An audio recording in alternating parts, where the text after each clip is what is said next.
फक्त एक दिवस उरला आहे इंडिपेंडन्स डे यायला आणि फ्लॅग्स वगैरे सगळीकडे दिसत आहे. कॉलेजेस, स्कूल आणि ऑफिसेसमध्ये पण सेलिब्रेशन स्टार्ट झालेलं आहे. So welcome back to my new blog. आणि कसं आहे ना, आमच्या ऑफिसमध्ये पण आता इंडिपेंडन्स डे सेलिब्रेट होणार आहे. सो लेट्स सी की मी जाते की नाही जात ह्याचं काही कन्फर्मेशन नाही, पण गेलं पाहिजे. बघूया, इन्व्हिटेशन आलं तर नक्कीच जाऊ. तरी की मी ऑफिसमध्ये आहे आणि ऑफिसमध्ये ना इतकं दिवस इतका हॅक्टिक जातो आहे 2-3 दिवसापासून.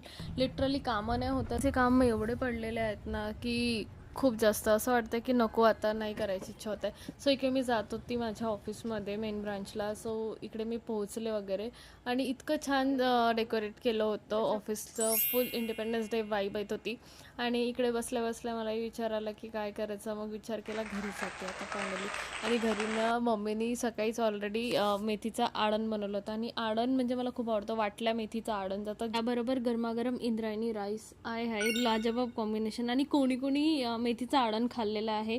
सो नक्की मला कमेंटमध्ये सांगा आणि कोणाला खूप जास्त आवडतं हे पण. बाय.